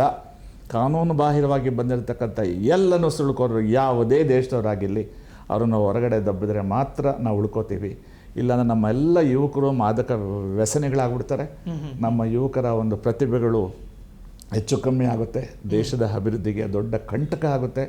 ಮುಂದಿನ ಚುನಾವಣೆಗಳು ಎಲ್ಲ ಯಾರು ಗೆದ್ದು ಬರ್ತಾರೆ, ಏನು ಮಾಡ್ತಾರೆ ಅನ್ನೋದೆಲ್ಲ ದೊಡ್ಡ ಗೊಂದಲಕ್ಕೆ ಸಿಲುಕೊಡುತ್ತೆ. ಸರ್, ಇನ್ನೊಂದು ಸಾರ್ವಜನಿಕರ ಕ್ಯೂರಿಯಾಸಿಟಿ, ಒಂದಷ್ಟು ಜನ ಕಾಮೆಂಟ್ ಕೂಡ ಮಾಡ್ತಾ ಇದ್ದಾರೆ. ಅಲ್ಲೇನು ಅಂದರೆ, ನೀವು ಕೇವಲ ಬಾಂಗ್ಲಾ ಅಕ್ರಮ ವಲಸಿಗರ ಬಗ್ಗೆ ಮಾತ್ರ ಮಾತಾಡ್ತಾ ಇದ್ದೀರಿ, ನಮ್ಮ ಭಾರತದಲ್ಲಿ ಶ್ರೀಲಂಕಾದ ಅಕ್ರಮ ವಲಸಿಗರಿಲ್ವಾ, ನೇಪಾಳದ ಅಕ್ರಮ ವಲಸಿಗರಿಲ್ವಾ, ಮತ್ತೊಂದು ದೇಶದ ಅಕ್ರಮ ವಲಸಿಗರಿಲ್ವಾ, ನೀವು ಯಾಕೆ ಅವ್ರ ಬಗ್ಗೆ ಮಾತನಾಡ್ತಾ ಇಲ್ಲ ಅಂತ. ಅಂದರೆ ಈ ಅಕ್ರಮ ಬಾಂಗ್ಲಾ ವಲಸಿಗರಿಗೂ ಇನ್ನಿತರ ದೇಶದ ವಲಸಿಗರಿಗೂ ಏನು ವ್ಯತ್ಯಾಸ? ಈಗ ನೇಪಾಳದ ವಲಸಿಗರು ಅಂಥ ದೇಶ ವಿರೋಧಿ ಚಟುವಟಿಕೆಗಳನ್ನು ಮಾಡಿರ್ತಕ್ಕಂಥದ್ದು, ಬಾಂಬ್ಗಳು ಸಿಡಿಸಿರ್ತಕ್ಕಂಥದ್ದು, ಬಂದೂಕುಗಳನ್ನು ಬಳಸಿರ್ತಕ್ಕಂಥದ್ದು ನಮಗೇನು ಅಷ್ಟು ಕಂಡು ಬಂದಿಲ್ಲ. ಇಲ್ಲೋ ಒಂದು ಆಗಿರಬಹುದು. ಅದು ಸ್ವಭಾವತಃ ಮನುಷ್ಯನ ಅಪರಾಧ ಪ್ರವೃತ್ತಿಯಿಂದ ಒಂದೆರಡು ಅಪರಾಧಗಳು ಆಗಬಹುದು. ಆದರೆ ಈ ಬಾಂಗ್ಲಾದೇಶಿಯರಿಂದ ಪಾಕಿಸ್ತಾನಿಯರಿಂದ ನಮಗೆ ಸಹಿಸಲಾರದಷ್ಟು ತೊಂದರೆಗಳಾಗಿದೆ. ಶ್ರೀಲಂಕಾ LTT ಅವರು ನಮ್ಮ ದೇಶದಲ್ಲಿ ಕೆಲವು ವಿಧ್ವಂಸಕ ಕೃತ್ಯಗಳನ್ನು ಮಾಡಿದ್ದಾರೆ, ಪ್ರಧಾನಮಂತ್ರಿ ಇತ್ಯಾದಿಗಳನ್ನು ಹತ್ಯೆ ಬಾಂಬು ಮತ್ತು ಇದೆಲ್ಲ ಮಾಡಿದ್ದಾರೆ. ಆದರೂ ಸಹ ಒಂದು ಹಂತದ ನಂತರ ಅವರು ಸರಿ ಹೋಗಿದ್ದಾರೆ, ಅವ್ರ ತಪ್ಪನ್ನು ಅವ್ರು ತಿದ್ದುಕೊಂಡಿದ್ದಾರೆ, ನಮ್ಮ ದೇಶ ಜೊತೆಗೆ ಉತ್ತಮ ಬಾಂಧವ್ಯವನ್ನು ಬೆಳೆಸ್ಕೊತಾ ಇದ್ದಾರೆ. ನಾವು ಅವ್ರಿಗೆ ಅನೇಕ ಆರ್ಥಿಕ ವಿಚಾರಗಳನ್ನು ಪ್ರಧಾನಮಂತ್ರಿಗಳು ಬೇರೆ ಬೇರೆ ನಮ್ಮ ಸರ್ಕಾರದ ಪ್ರತಿನಿಧಿಗಳು ಮಾಡ್ತಾರೆ, ಅವರು ನಮ್ಮ ಮಾಡ್ತಾ ಇದ್ದಾರೆ. ವ್ಯಾಪಾರ ಮತ್ತೊಂದು ಸಂಬಂಧಗಳೆಲ್ಲ ಉತ್ತಮವಾಗಿದೆ. ಅದನ್ನು ನಾವು ಮುಂದುವರಿಸ್ಕೊಂಡು ಹೋಗಬೇಕು. ಆದರೆ ಅಪಾಯಕಾರಿಯಾಗಿ ನಡೆದುಕೊಳ್ಳುತ್ತಿರ್ತಕ್ಕಂಥ ರಾಷ್ಟ್ರಗಳ ವಿಚಾರದಲ್ಲಿ ನಾವು ವಿಶೇಷವಾದ ಎಚ್ಚರಿಕೆ ವಹಿಸಬೇಕು. ಅದರಲ್ಲಿ ಪಾಕಿಸ್ತಾನವೂ ಸೇರಿಕೊಳ್ಳುತ್ತೆ, ಬಾಂಗ್ಲಾದೇಶನೂ ಸೇರಿಕೊಳ್ಳುತ್ತೆ, ಚೀನಾ ಯಾವ ಪ್ರಮಾಣದಲ್ಲಿ ಸೇರಿಕೊಳ್ಳುತ್ತೆ ಅದನ್ನು ನಾವು ಚಿಂತನೆ ಇಲ್ಲ. ಒಂದು ವೇಳೆ ನೇಪಾಳಿನೇ ಆಗಲಿ, ಶ್ರೀಲಂಕಾದವರೇ ಆಗಲಿ, ಭೂತಾನ್ ಆಗಲಿ, ಇಂಡೋನೇಷ್ಯಾದವರಾಗಲಿ ಅಥವಾ ಥಾಯ್ಲ್ಯಾಂಡ್ ಅವರ ಮೊದಲು ಅಖಂಡ ಭಾರತದಲ್ಲಿ ಯಾರ್ಯಾರಿದ್ರು ಆ ದೇಶದ ಪ್ರಜೆಗಳು ಭಾರತದ ಒಳಗೆ ಬಂದಾಗ ಆಚಾರ ವಿಚಾರಗಳಲ್ಲಿ ಸಾಮ್ಯತೆ ಇದೆ, ಮತ್ತು ನಮ್ಮ ಸಂಸ್ಕೃತಿ ವಿಚಾರಗಳಲ್ಲಿ ಸಾಮ್ಯತೆ ಇದೆ. ಅಂಥ ವ್ಯತ್ಯಾಸ ವೈರುಧ್ಯಗಳು ಕಾಣ್ತಾ ಇಲ್ಲ. ಆದರೆ ಪಾಕಿಸ್ತಾನ ಮತ್ತು ಬಾಂಗ್ಲಾದೇಶದವರು ಅಕ್ರಮವಾಗಿ ಬಂದಂಥವರು ಇಲ್ಲಿ ಹೊಂದಾಣಿಕೆ ಮಾಡ್ಕೋತಾ ಇಲ್ಲ, ರಾಷ್ಟ್ರೀಯವಾದಿಗಳು ಆಗೋದೇ ಇಲ್ಲ, ರಾಷ್ಟ್ರವಾದ ಇಲ್ಲವೇ ಇಲ್ಲ ಅವರಲ್ಲಿ. ಅದರಿಂದ ನಮಗೆ ತೊಂದರೆ. ಸರ್, ಇನ್ನು ಈ ದೇಶ ಈಗ ಈ ಕೋಗಿಲು ಬಡಾವಣೆಯಲ್ಲಿ ಆದಂತಹ ಘಟನೆ ನೆನಪಿದೆ. ಹೀಗೆ ಬೇರೆ ಬೇರೆ ಬಡಾವಣೆಗಳಲ್ಲಿ ಅವರು ನಿನ್ನೆ ಮೊನ್ನೆ ಬಂದು ಶೆಡ್ ಹಾಕೊಂಡು ಕೂತ್ಕೊಂಡವರಲ್ಲ. ಕೆಲವರು ಹೇಳ್ತಾರೆ 15 ವರ್ಷ ಆಯಿತು, ಇನ್ನೂ ಕೆಲವರು ಹೇಳ್ತಾರೆ ಇಲ್ಲಿ BJP ಆಡಳಿತಾವಧಿ ಇದ್ದಂಥ ಸಂದರ್ಭದಲ್ಲೇ ನಾವು ಬಂದು ಕೂತಿದ್ದೀವಿ ಅಂತ. ಹಾಗಾದರೆ ಈ ರಾಜ್ಯದ ಯಾವ ಪಕ್ಷಕ್ಕೂ ಕೂಡ ಇದನ್ನು ಕೆದಕುವ ಮತ್ತು ಇದನ್ನು ಪತ್ತೆ ಹಚ್ಚುವ ಕೆಲಸವನ್ನು BJPನೂ ಮಾಡಿಲ್ಲ, ಕಾಂಗ್ರೆಸ್ ಮಾಡಿಲ್ಲ. ಅಂದರೆ ಇದರಿಂದ ಏನಾದರೂ ಪೊಲಿಟಿಕಲ್ ಲಾಭ ಇದೆಯಾ ಅಂತ ಎರಡು ಪಕ್ಷಕ್ಕೂ? ಅಲ್ಲ, ಪಕ್ಷಾತೀತವಾಗಿ ಎಲ್ಲ ಪಕ್ಷಗಳು ಇದ್ರ ಬಗ್ಗೆ ಗಮನ ಕೊಟ್ಟರೆ ಮಾತ್ರ ನಮ್ಮ ದೇಶ ಉಳ್ಕೊಳ್ಳುತ್ತೆ. ಪೊಲಿಟಿಕಲ್ ಮೈಲೇಜ್ಗಾಗಿ ಯಾವುದೇ ಪಕ್ಷದವರು ಅವ್ರ ಪರವಾಗಿ ನಿಂತರೆ ದೇಶ ವಿರೋಧಿ ಕೃತ್ಯ ಅದು.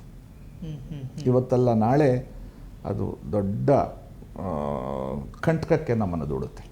ಈಗಾಗಲೇ ನಾವು ಅಪಾಯನ ಆಹ್ವಾನ ಈಗಾಗಲೇ ಮಾಡ್ಕೊಂಡ್ಬಿಟ್ಟಿದ್ದೀವಿ ನಾವು. ಸರ್, ಈಗ ಇನ್ಸ್ಟೆಂಟ್ ಆಗಿ ಇದರ ವಿರುದ್ಧ ತೆಗೆದುಕೊಳ್ಳಬೇಕಾದ ಕಾನೂನು ಕ್ರಮ ಏನು ಅಂತ ಕೇಳಿದ್ರೆ ಏನು ಹೇಳ್ತೀರಿ ಸರ್? ನಾನು ನನ್ನ ಪರಿಮಿತ ಜ್ಞಾನದಲ್ಲಿ ಹೇಳೋದಾದರೆ, ಕೇಂದ್ರ ಮತ್ತು ರಾಜ್ಯ ಸರ್ಕಾರಗಳು ಇದರ ಬಗ್ಗೆ ಜಂಟಿ ಸಹಯೋಗದೊಂದಿಗೆ ತಮ್ಮ ಪೊಲೀಸ್ ಇಲಾಖೆಯನ್ನು, ವಿದೇಶಾಂಗ ಇಲಾಖೆಯನ್ನು, ಗೂಢಾಚಾರ ಇಲಾಖೆಗಳನ್ನು ಎಲ್ಲರ ಸಭೆಯನ್ನು ಕರೆದು ಸಮಗ್ರವಾಗಿ ಚರ್ಚಿಸಿ ಎಲ್ಲೆಲ್ಲಿ ನುಸುಳುಕೋರರು ಅಕ್ರಮವಾಗಿ ಮೋಸದ ದಾಖಲೆಗಳಿಂದ, ಫೋರ್ಜರಿ ಮಾಡಿರ್ತಕ್ಕಂಥ ದಾಖಲೆಗಳಿಂದ ಪೌರತ್ವವನ್ನು ಪಡೆದು ವಾಸ ಮಾಡ್ತಿದ್ದಾರೆ ಅವನ್ನೆಲ್ಲ ಪತ್ತೆ ಹಚ್ಚಿ ಅವರ ದೇಶಕ್ಕೆ ವಾಪಸ್ ಕಳಿಸ್ಬೇಕು. ಇದು ಮಾಡಲೇಬೇಕು. ಇನ್ನು ತಪ್ಪಿದ್ದಲ್ಲಿ ಸಂಬಂಧಪಟ್ಟ ಸಾಮಾಜಿಕ ಕಾರ್ಯಕರ್ತರು ನ್ಯಾಯಾಲಯದ ಮೊರೆ ಹೋಗಬೇಕು. ನ್ಯಾಯಾಲಯದಿಂದ ಸರ್ಕಾರಗಳಿಗೆ ಸೂಚನೆಯಿಂದ ಕೊಡಬೇಕು. ಇದು ಗಂಭೀರವಾದ ವಿಚಾರ. ನ್ಯಾಯಾಲಯದ ಸೂಚನೆ ಮೇರೆಗೆ ಇವೆಲ್ಲವನ್ನು ಜಾರಿಗೊಳಿಸಿ ಈ ಅಕ್ರಮ ನುಸುಳುಕೋರರು, ಇನ್ಫಿಲ್ಟ್ರೇಟರ್ಸ್ ಇವರನ್ನು ಡಿಪೋರ್ಟ್ ಮಾಡಲೇಬೇಕು. ಇದ್ರ ಬಗ್ಗೆ ರಾಜಿ ಮಾಡಿಕೊಳ್ಳೇ ಕೂಡದು. ನೋ, ನಾವು ರಾಜಿ ಮಾಡಿಕೊಂಡ್ರೆ ದೇಶ ಮತ್ತೊಮ್ಮೆ ವಿಭಜನೆ ಆಗುತ್ತೆ. ಸರ್, ಇನ್ನು ಆಫ್ರಿಕನ್ ಸಿಟಿಸನ್ ಅನ್ನ ಕೈಕಾಲು ಕಟ್ಟಿ ಹಾಕಿ ಹೊರದಬ್ಬಿದ ಹಾಗೆ ಮಾಡೋದಕ್ಕೆ ಇದು ಭಾರತ, ಇದು ಅಮೆರಿಕ ಅಲ್ಲ. ಆ ಅಮಾನವೀಯವಾದ ಪ್ರಯೋಗಗಳನ್ನು ಭಾರತ ಎಂದಿಗೂ ಕೂಡ ಮಾಡೋದಿಲ್ಲ. ಹಾಗಾದರೆ ಆರೋಗ್ಯಕರವಾಗಿ ಇದಕ್ಕೆ ಹೆಂಗೆ ಕಾನೂನಲ್ಲಿ ಎಂಥ ಪ್ರೊಸೀಜರ್ಗಳಿದ್ದಾವೆ, ಅಂಥವ್ರನ್ನ ಪತ್ತೆ ಹಚ್ಚೋದು ಹೇಗೆ, ಜೊತೆಗೆ ಆ ಒಂದು ಕಾನೂನಿನ ರೀತಿ ರಿವಾಜುಗಳು ಹೆಂಗಿರ್ತಾವೆ ಸರ್? ಅದೇ ನಾವು ಈಗಾಗಲೇ ಮಾತಾಡಿದ್ವಿ. ಮಾನವೀಯ ವಿಚಾರಗಳು, ಮಾನವ ಹಕ್ಕುಗಳನ್ನು ನಾವು ಭಾರತೀಯರು ವಿಶೇಷವಾಗಿ ಪಾಲಿಸ್ತೀವಿ. ನಾವು ಎಲ್ಲವನ್ನ ಸಹಿಸ್ಕೋತೀವಿ. ಅದನ್ನು ಮೊದಲಿಂದ ನಾವು ಬೆಳೆಸ್ಕೊಂಬಂದಿದ್ದೀವಿ. ಆದರೆ ಅದಕ್ಕೊಂದು ಲಿಮಿಟ್ ಇದೆ, ಲಕ್ಷ್ಮಣ ರೇಖಾ ಇದೆ. ಈಗ ಆ ರೇಖೆ ಮೀರಿದ್ದೀವಿ. ಇನ್ನು ನಾವು ಸಹಿಸ್ಕೊಂಡ್ರೆ ನಮ್ಮ ದೇಶವನ್ನು ಕಳ್ಕೊತೀವಿ. ಇವತ್ತು ಇದರ ಪರಿಣಾಮ ಗೊತ್ತಾಗಲ್ಲ. ಇನ್ನು 30-40 ವರ್ಷಗಳ ನಂತರ ಮುಂದಿನ ಪೀಳಿಗೆ ಇದರ ಬಗ್ಗೆ ದೊಡ್ಡ ಪಶ್ಚಾತ್ತಾಪ ಪಡ್ತಾರೆ. ನಮ್ಮ ಪೂರ್ವಿಕರು, ನಮ್ಮ ಹಿಂದಿನ ಆಡಳಿತಗಾರರು ಯಾಕೆ ಇದರ ಗಮನ ಕೊಡಲಿಲ್ಲ? ಇವತ್ತು ನಾವು ಇಷ್ಟೆಲ್ಲ ಕಷ್ಟಪಡ್ತಿದ್ದೀವಲ್ಲ, 24 ಗಂಟೆ ಹಿಂಸಾಚಾರದಲ್ಲಿ ಬದುಕ್ತಾ ಇದ್ದೀವಲ್ಲ, ಮತಾಂತರದಲ್ಲಿ ಬದುಕ್ತಾ ಇದ್ದೀವಲ್ಲ, ರಕ್ತಪಾತದಲ್ಲಿ ಬದುಕ್ತಾ ಇದ್ದೀವಲ್ಲ. ಕೆಲವು ದೇಶಗಳಲ್ಲಿ ನಡೀತಾ ಇದೆ ಈಗಾಗಲೇ. ಆ ಪರಿಸ್ಥಿತಿ ನಮಗೆ ಬರಬಾರ್ದು. ಸರ್, ನನಗೆ ಇನ್ನೊಂದು ನೆನಪಾಯಿತು ಸರ್. ಬಾಂಗ್ಲಾ ದಾರಿದ್ರ್ಯ ತಾಂಡವಾಡ್ತಾ ಇದ್ದಂಥ ಸಂದರ್ಭದಲ್ಲಿ ಬಾಂಗ್ಲಾದಲ್ಲಿ ಭಾರತದ ಪ್ರಜೆಗಳಿಗೆ ಇಲ್ಲಿನ ಆಳ್ತಾ ಇದ್ದಂತಹ ಪ್ರಧಾನಿ ಒಂದು ಕರೆ ಕೊಡ್ತಾರೆ. ನೀವು ಸಂಚರಿಸುವ ಬಸ್ಸುಗಳ ದರದಲ್ಲಿ ₹1 ಜಾಸ್ತಿ ಕೊಡಬೇಕು. ಆ ಜಾಸ್ತಿ ಆಗಲ್ಪಟ್ಟ ₹1 ನಾವು ಬಾಂಗ್ಲಕ್ಕೆ ಸಹಾಯ ರೀತಿಯಲ್ಲಿ ಕೊಡ್ತಾ ಇದ್ದೀವಿ ಅಂತ ಹೇಳಿ ಆ ಸಮಯದ ಅನುಭವವನ್ನು ಹಂಚ್ಕೊಳ್ಳೋದ ಸರ್? ಸೈಲ್, ನಾನು ಆಗ ಹೈಸ್ಕೂಲಲ್ಲಿ ಓದ್ತಿದ್ದೆ. ನಾವು ಯಾವುದೋ ಒಂದು ಮನಿ ಆರ್ಡರ್ ಫಾರ್ಮ್ ತೊಗೋಬೇಕಾದ್ರೆ, ಒಂದು ಪೋಸ್ಟ್ ಕಾರ್ಡ್ ತರಬೇಕಾದ್ರೆ ಇನ್ಲ್ಯಾಂಡ್ ಲೆಟ್ರು ಆಗೆಲ್ಲ ಅದೇ ಯಥೇಚ್ಛವಾಗಿ ಬಳಸ್ತಾ ಇದ್ವಿ ನಾವು. ಅದಕ್ಕೆಲ್ಲೋ ಡಬ್ಬಲ್ ದುಡ್ಡು ಕೊಡ್ತಾ ಇದ್ವಿ. 5 ಪೈಸೆಗೆ 10 ಪೈಸೆ ಕೊಡ್ತಾ ಇದ್ವಿ. 5 ಪೈಸೆ ಸರ್ಕಾರಕ್ಕೆ ಹೋಗ್ತಿತ್ತು, 5 ಪೈಸೆ ನಿರಾಶ್ರಿತರಿಗೆ ಹೋಗ್ತಾ ಇತ್ತು. ಅಷ್ಟಲ್ಲದೆ ನಮ್ಮ ಅಂದಿನ ಸರ್ಕಾರ ಕೋಟಿಗಟ್ಟಲೆ ಹಣ ಸಹಾಯವನ್ನು ಕೊಟ್ಟಿದ್ದಾರೆ. ಅವರಿಗೆ ಫೈನಾನ್ಷಿಯಲ್ ಏಯ್ಡ್ ಕೊಟ್ಟಿದ್ದಾರೆ. ಅವರ ಎಲ್ಲ, ನಾನು ಆಗಲೇ ಹೇಳಿದ್ದೀನಿ, ಆ ಪಾರ್ಲಿಮೆಂಟ್ ರಸ್ತೆಗಳು, ಇತರ ಪೋಸ್ಟ್ ಆಫೀಸ್ಗಳು, ರೈಲ್ವೆ ಲೈನ್ಗಳು ಎಲ್ಲ ಅಭಿವೃದ್ಧಿಗೆ ನಾವು ಹಣ ಕೊಟ್ಟಿದ್ದೀವಿ. ನಾವು ಹಣ ಕೊಡಬೇಕಾದ್ರೆ 1971ರಲ್ಲಿ ನಮ್ಮಿದ್ದಂತಹ ಆರ್ಥಿಕ ಪರಿಸ್ಥಿತಿ, ಆ ಪರಿಸ್ಥಿತಿಯಲ್ಲಿ ನಮ್ಮ ಜನ ಆ ತೆರಿಗೆ ನಿರಾಶ್ರಿತ ನಿಧಿಗೆ ಕೊಟ್ಟು ಅಷ್ಟೆಲ್ಲ ಅಭಿವೃದ್ಧಿಗೆ ನಾವು ಸಹಕಾರ ಕೊಟ್ಟು ಆ ರಾಷ್ಟ್ರ ನಮ್ಮ ವಾಪಸ್ ಕೊಟ್ಟಿದ್ದೇನು? ಇದು ನೋವು ತರುವಂಥ ವಿಚಾರ ಅಲ್ವಾ? ಪ್ರತ್ಯುಪಕಾರ ಸ್ವಲ್ಪನಾದರೂ ಇರಬೇಕಲ್ವ? ಮೊನ್ನೆ ಎಲ್ಲ ಜನಗಳನ್ನ ಓಡದೆ ಎಬ್ಬರಿಸಿ ನಮ್ಮ ದೇಶದೊಳಗೆ ಕಳಿಸೋ ಪ್ರಯತ್ನ ಮಾಡಿದ್ರು. ಅನೇಕರನ್ನ ಕೊಂದು ಹಾಕಿದರು, ಮನೆಗಳಿಗೆ ಬೆಂಕಿ ಹಚ್ಚಿದ್ರು. ಏನು ಪಾಪ ಮಾಡಿದ್ರು ಅವರು? ಯಾತಕ್ಕಾಗಿ ಆ ರೀತಿ ಮಾಡಬೇಕು? ನಾವು ಅದೇ ರೀತಿ ಮಾಡಿದರೆ ನಾವು ಮಾಡ್ತಾ ಇಲ್ವ? ನಮ್ಮ ದೇಶದಲ್ಲಿ ನಾವು ಮಾಡ್ತಾ ಇಲ್ವಲ್ಲ? ಆ ದೇಶದಲ್ಲಿ ಅವ್ರು ಮಾಡ್ತಾ ಇದ್ದಾರಲ್ಲ. ಹಾಗಾದ್ರೆ ನಾವೆಲ್ಲ ಮಾಡಿಸ್ಕೊತಾನೆ ಇರಬೇಕಾ? ಯಾವಾಗಲೂ ಈ ಕಷ್ಟ ಅನುಭವಿಸ್ತಾನೆ ಇರಬೇಕಾ? ಇದು ಪ್ರಶ್ನೆ ಅಲ್ವಾ? ಆದ್ದರಿಂದ ನುಸುಳುಕೋರರಿಗೆ ಅವಕಾಶ ಕೊಡಲೇಬಾರ್ದು. ನಮ್ಮ ದೇಶದ ಐಕ್ಯತೆ, ಸಮಗ್ರತೆ, ಸಾರ್ವಭೌಮತ್ವ, ನಮ್ಮ ಪ್ರಜಾಪ್ರಭುತ್ವ, ನಮ್ಮ ಸಂಸ್ಕೃತಿ ಎಲ್ಲ ಉಳಿಬೇಕಾದ್ರೆ ನಾವು ನುಸುಳುಕೋರರು, ಅಕ್ರಮ ಬಂದಿರೋರನ್ನ ಹೊರದಬ್ಬಲೇಬೇಕು ನಿರ್ದಾಕ್ಷಿಣ್ಯವಾಗಿ. ದೇಶದ ಭದ್ರತೆಗಾಗಿ, ದೇಶದ ಆಂತರಿಕ ರಕ್ಷಣೆಗಾಗಿ ಈ ಕೆಲಸ ಅತ್ಯಂತ ಅನಿವಾರ್ಯವಾಗಿ ದೇಶದಲ್ಲಿ ನಡೀಬೇಕು. ಇನ್ನು ಕೆಲವರು ಯಾವುದೇ ತರಹದ ಕ್ರಿಮಿನಲ್ ಆಕ್ಟಿವಿಟೀಸ್ನಲ್ಲಿ ಪಾಲ್ಗೊಳ್ಳದೇ ಇರುವವರು, ಈಗ ಇದೆಯಲ್ಲ ಸರ್, ಒಂದು ನಿಯಮ ಇದೆಯಲ್ಲ. ಈಗ ಶ್ರೀಲಂಕಾದಿಂದ ಬಂದವರು ಒಂದು 10 ವರ್ಷ ಇಲ್ಲೇ ಜೀವನ ಮಾಡಿದ್ರೆ ಅವನಿಗೊಂದು ಪ್ರಭುತ್ವವನ್ನು ಕೊಡೋ ಒಂದು ಸರ್ಕಾರದ ನಿಯಮ. ಹಾಗೇನಾದರೂ ಮಾನವೀಯ ದೃಷ್ಟಿಯಲ್ಲಿ ಮುಂದೊಮ್ಮೆ ಕೊಡೋ ಸಾಧ್ಯತೆಗಳಿದಾವೆ ಸರ್? ಅಲ್ಲ, ಮಾನವೀಯ ದೃಷ್ಟಿಯಲ್ಲಿ ಕೊಡಬೇಕಾದ್ರೆ ಕಾನೂನು ಪ್ರಕಾರವಾಗಿ ದೇಶದ ಒಳಗೆ ಬಂದಿರಬೇಕು. ಅವರು ಪಾಸ್ಪೋರ್ಟ್ ಇರಬೇಕು, ವೀಸಾ ಇರಬೇಕು. ಓವರ್ ಸ್ಟೇ ಮಾಡಿದರೆ ಅದು ರೆಗ್ಯುಲೈಸ್ ಮಾಡ್ಕೊಳ್ಳೋಕ್ಕೆ ಸಂಬಂಧಪಟ್ಟ ಅಧಿಕಾರಿಗಳೇ ಅರ್ಜಿಗಳನ್ನು ಸಲ್ಲಿಸಬೇಕು, ರಾಯಭಾರಿ ಕಚೇರಿಗಳ ಮೂಲಕ ವ್ಯವಹರಿಸಬೇಕು. ಆಗ ಕ್ರಮಬದ್ಧಗೊಳಿಸೋದು ತಪ್ಪೇನೂ ಅಲ್ಲ. ಆದರೆ ಕ್ರಮಬದ್ಧಗೊಳಿಸಬೇಕಾದರೂ ಲಕ್ಷಾಂತರ ಕೋಟ್ಯಾಂತರ ಜನಗಳ ಪೌರತ್ವ ಕ್ರಮಬದ್ಧಗೊಳಿಸೋದಕ್ಕೆ ಸಾಧ್ಯ ಇಲ್ಲ. ನಮ್ಮ ದೇಶ ಉಳಿಬೇಕು, ನಾವು ಉಳಿಬೇಕು, ನಾವು ಇರೋದು ಇದೊಂದೇ ರಾಷ್ಟ್ರ, ನಾವೆಲ್ಲಿಗೆ ಹೋಗಬೇಕು. ಆದ್ದರಿಂದ ನಾನು ಸುಳ್ಳುಕೋರರ ಬಗ್ಗೆ ಯಾವುದೇ ರಾಜಿ ಇರಬಾರ್ದು. ಅವ್ರ ಅಕ್ರಮ ಬಂದಿರೋರು ಅದರಲ್ಲಿ ಸಂದೇಹನೇ ಇಲ್ಲ. ಇತ್ತೀಚೆಗೆ ಕೆಲವು ಕಾರ್ಯಕರ್ತರು ಕೆಲವರು ಮನೆಗಳಿಗೆ ಹೋಗಿ ಅವ್ರಿಗೇನು ಹೊಡೆದಿಲ್ಲ ಬಡದಿಲ್ಲ ಪ್ರಶ್ನಿಸಿ ಅವರ ದಾಖಲೆಗಳನ್ನ ಪರಿಶೀಲಿಸಿದಾಗ ಅವ್ರ ಬಾಯಿಂದಲೇ ಬಂದಂತಹ ವಿಚಾರಗಳನ್ನು ನಾವು ಗಮನಿಸಿದ್ದೀವಿ. ಇದೇನು ಬಿಟ್ಟೇ ಬಿದ್ದಿದೆಯಾ ಭಾರತ ಎಲ್ಲರಿಗೂ? ಅದೇನೋ ಹೇಳ್ತಾರಲ್ಲ ಗಾದೆ ಮಾತು, ತೋಟದಪ್ಪನ ಛತ್ರ ಅಂತ. ತೋಟದಪ್ಪನವ್ರ ಬಗ್ಗೆ ಗೌರವ ಇದೆ ನಮಗೆ, ಶರಣರು. ಆದರೂ ಸಹ ಆ ರೀತಿ ನಾವು ಆಗೋಕ್ಕಾಗಲ್ಲ. ಆಗ್ಲಿಕ್ಕೆ ಕೊಡ್ದು ಎಷ್ಟೊಂದು ತ್ಯಾಗ ಮಾಡಬೇಕು ನಾವು. ಇನ್ನು ಕಾರ್ಯಕ್ರಮ ಅಥವಾ ಈ ಪಾಡ್ಕಾಸ್ಟ್ ಕಾರ್ಯಕ್ರಮವನ್ನು ಮುಗಿಸುವಂತಹ ಸಮಯ ಆಯಿತು. ಕಟ್ಟಕಡೆಯದಾಗಿ ನಮ್ಮ ಭಾರತವನ್ನು ಮನಸ್ಸಲ್ಲಿಟ್ಕೊಂಡು ಕೊಡಬಹುದಾದಂತಹ ಸಂದೇಶ ಏನು ಸರ್? ನಾವು ಈ ದೇಶದಲ್ಲಿ ಉಳಿಬೇಕಾದ್ರೆ ನಮ್ಮತನವನ್ನು ನಾವು ಕಾಪಾಡಿಕೊಳ್ಳಬೇಕು. ಈ ವಿದೇಶಿ ಶಕ್ತಿಗಳು ನಮ್ಮ ಮೇಲೆ ನಡೆಸ್ತಾ ಇರತಕ್ಕಂಥ ಕುತಂತ್ರ, ಕುಚೋದ್ಯ, ಕುಯುಕ್ತಿ, ಪಿತೂರಿಗಳನ್ನು ನಾವು ತೊಡೆದು ಹಾಕಬೇಕು. ಅಮೇರಿಕಾ ಆಗಲಿ, ಬೇರೆ ಪಾಕಿಸ್ತಾನ ಆಗಲಿ, ಬಾಂಗ್ಲಾದೇಶ ಆಗಲಿ, ನಮ್ಮ ಮೇಲೆ ಏನು ಮಾಡಿದ್ರು ನಾವು ಜಗ್ಗಬಾರ್ದು, ಅದನ್ನು ನಿಭಾಯಿಸಬೇಕು. ಮತ್ತು ನಮ್ಮ ಗಡಿಗಳನ್ನು ಭದ್ರಗೊಳಿಸ್ಕೋಬೇಕು. ಗಡಿನಲ್ಲಿ ಯಾವುದೇ ಪ್ರಲೋಭನೆಗೆ ಅಥವಾ ವ್ಯಾಮೋಹಗಳಿಗೆ ಒಳಗಾಗಿ ನಮ್ಮ ಸೈನಿಕರಾಗಲಿ, BSF ಆಗಲಿ, ಬೇರೆ ಆಗಲಿ ವಿದೇಶಿಯರನ್ನ ಒಳಗಡೆ ಬಿಟ್ಕೋಬಾರ್ದು. ಮತ್ತು ಈ ಮಾದಕ ವಸ್ತುಗಳು, ಈ ಕೋಟಾ ನೋಟುಗಳ ಚಲಾವಣೆ, ಅಕ್ರಮ ಶಸ್ತ್ರಗಳನ್ನು ತರ್ತಕ್ಕಂಥ ವಿಚಾರ ಮತ್ತು ಭಯೋತ್ಪಾದಕ ಕೃತ್ಯಗಳಿಗೆ ಯಾರೆಲ್ಲ ಈ ತೊಡಗಿದ್ದಾರೆ ಅವನ್ನೆಲ್ಲ ನಿರ್ದಾಕ್ಷಿಣ್ಯವಾಗಿ ಹೊಡೆದಾಕಬೇಕು. ಮಾಡಲೇಬೇಕು. ಕೇಂದ್ರ ಸರ್ಕಾರ ಅದನ್ನು ಮಾಡಲೇಬೇಕು. ಪ್ರಧಾನಮಂತ್ರಿಗಳು ಮಾಡಬೇಕು, ಗೃಹ ಮಂತ್ರಿಗಳು ಮಾಡಬೇಕು. ಆಗ ಮಾತ್ರ ಒಳಗಿರ್ತಕ್ಕಂಥ ಜನ ಸ್ವಲ್ಪ ನೆಮ್ಮದಿಯಾಗಿ ಇರಬಹುದು. ಇಲ್ಲದೆ ಹೋದರೆ 24 ಗಂಟೆ ಟೆರರಿಸ್ಟ್ ಆ್ಯಕ್ಟಿವಿಟೀಸನ್ನು ನಿಗ್ರಹಿಸಿದ್ರೆ ನಾವು ಕಾಲ ಕಳಿಬೇಕಾಗುತ್ತೆ. ಅವ್ರಿಗೆಲ್ಲ ಜೈಲಲ್ಲಿ ಕೂರಿಸಿ ರಾಜಭೋಗ ಕೊಟ್ಟು ಒಳ್ಳೆ ಊಟ ಕೊಟ್ಟು ನಮ್ಮ ತೆರಿಗೆ ಹಣ ನಾವು ಕಳ್ಕೋಬೇಕಾಗುತ್ತೆ. ಯಾಕಂದ್ರೆ ಮಾನವ ಹಕ್ಕುಗಳು ಪ್ರತಿಪಾದಿಸ್ತಾರೆ. ಸತ್ತವನ ಕುಟುಂಬಕ್ಕೆ ಮಾನವ ಹಕ್ಕುಗಳಿಲ್ಲ, ಗಾಯಗೊಂಡವನ ಕುಟುಂಬಕ್ಕೆ ಮಾನವ ಹಕ್ಕುಗಳಿಲ್ಲ. ಅದನ್ನು ಮಾಡಿದಂಥ ಉಗ್ರವಾದಿಗಳ ಬಗ್ಗೆ ಮಾನವ ಹಕ್ಕುಗಳು ಇದೆ, ಎಲ್ಲ ಹೆಚ್ಚು ಮಾತಾಡ್ತಾರೆ.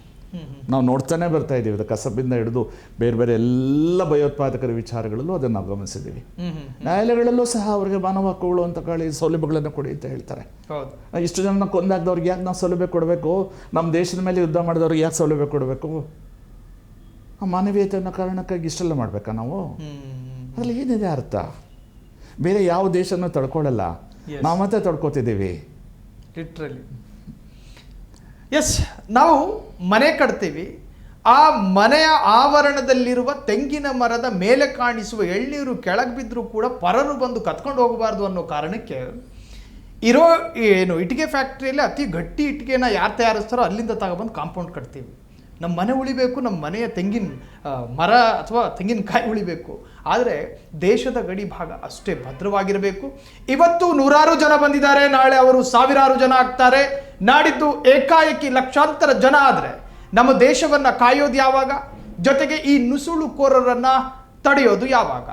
ಮಲಗಿರುವ ರಾಜ್ಯ ಸರ್ಕಾರ, ಮಲಗಿದಂಗೆ ಮಾಡಿರುವ ಕೇಂದ್ರ ಸರ್ಕಾರ ಇಬ್ಬರೂ ಕೂಡ ಎಚ್ಚರಗೊಳ್ಳಿ, ನಮ್ಮ ದೇಶನ ಉಳಿಸಿ ಅಂತ ಹೇಳ್ತಾ ಈ ಕಾರ್ಯಕ್ರಮವನ್ನು ಮುಗಿಸೋ ಸಮಯ ಆಯಿತು. ಇನ್ನು ಈ ಕಾರ್ಯಕ್ರಮದಲ್ಲಿ ತಮ್ಮ ಅತ್ಯುನ್ನತವಾದಂತಹ ಸಮಯವನ್ನು ನಮ್ಮ ಜೊತೆ ಕಳೆದಿದ್ದಕ್ಕೆ ತಮಗೆ ಅನಂತ ಧನ್ಯವಾದ ದೊರೆರಾಜ್ ಸರ್.